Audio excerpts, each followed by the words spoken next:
That's the freestyle chess for you. This is the first leg in Weissenhaus, and Gukesh opens the game with f4. You can see that he makes some space for the queen, gets his knight out, but already this has some repercussions. Because later on, when white would want to castle, the king's diagonal would be slightly exposed. Magnus takes his time. It's 10 minutes plus 10 seconds increment. And now, what is the move that he's going to decide to play here? He plays b6. He opens up the bishop on this diagonal. And Gukesh plays b3. He opens up the bishop on another diagonal here.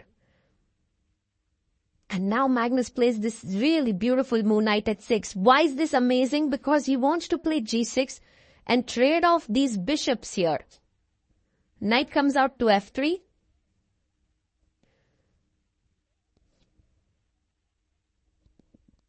And Magnus plays g6. Gukesh trades off the bishop. Queen takes.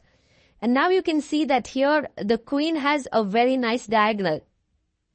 But Gukesh plays g3. He wants to trade off the other bishops as well.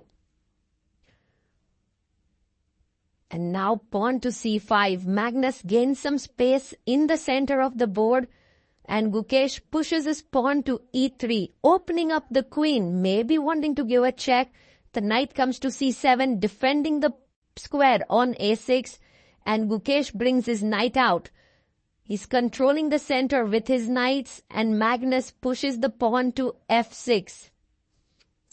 Just taking control of that square, knight comes to f2. And now the knight comes back to f7. Gukesh expands in the center here, and Magnus has to decide what to do with his central pawns. He pushes forward f5. His point is, if you push forward e5, then he'll break with d6. So Gukesh brings his queen to e2. But now Magnus strikes in the center, and you can see how all the 4 pawns are now facing each other. There's a lot of stress in the position. F takes e5, taken here by Magnus. He takes back. Magnus takes back. Knight takes e5. And he takes the knight. Queen takes.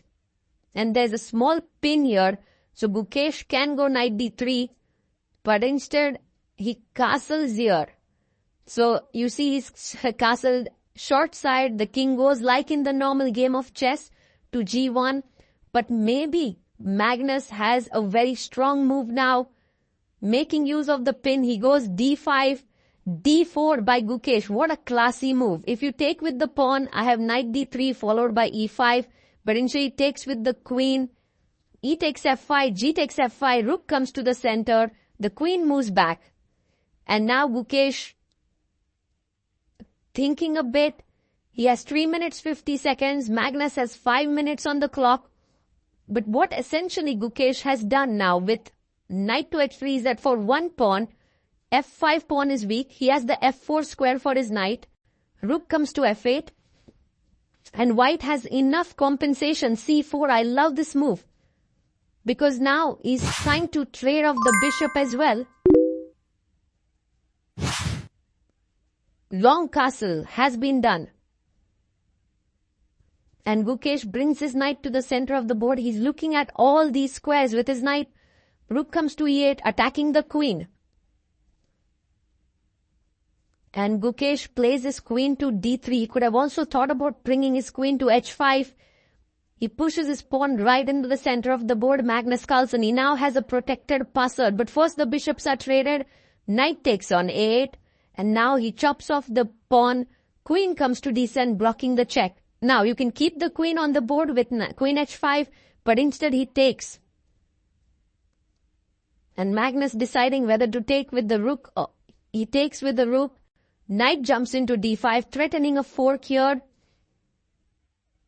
And we have a very nice imbalance on the board.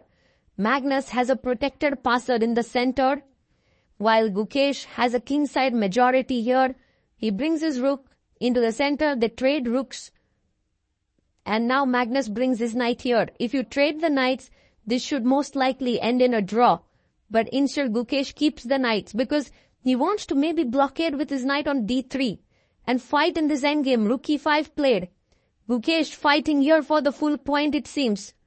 He wants to win here. And he's also looking at the other games because this is the last game of the round-robin phase. If he finishes in top 8, he qualifies to the knockouts. Or else, he would be knocked out. Knight goes to e8. Knight is coming to f6 or d6. He plays his rook to h6. Knight comes here. And you can see how Magnus always keeps improving his pieces. Knight to d5, attacking the rook. Ooh, he brings his knight back, then places it again. The nice point here is if you play d3, I have knight takes e7, d2, check. King takes and knight f5 with the knight coming back. So he goes rook f7, knight to f6, king goes to d8. And now the knight has to go back.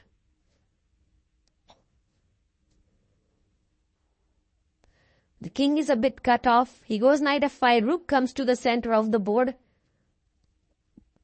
The king moves up and now rook f6 would be very, very decent move.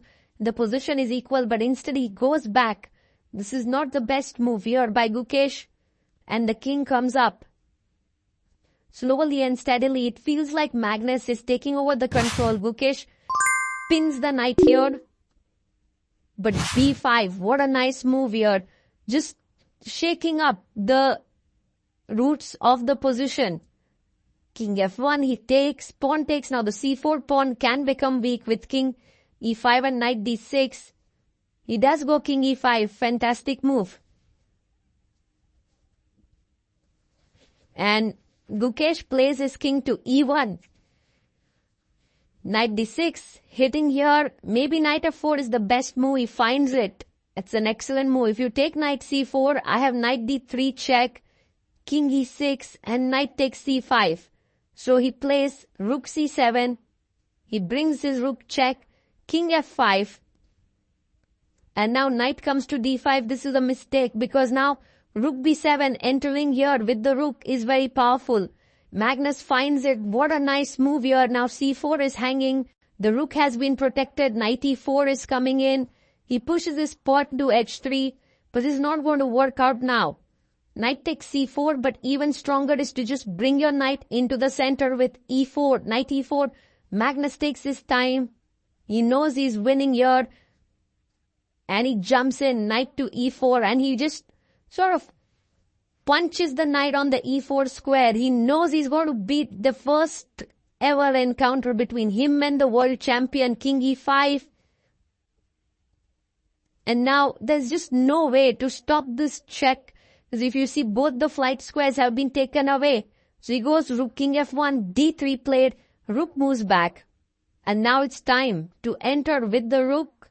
No, with the king. He enters king d4. He's attacking the c4 pawn.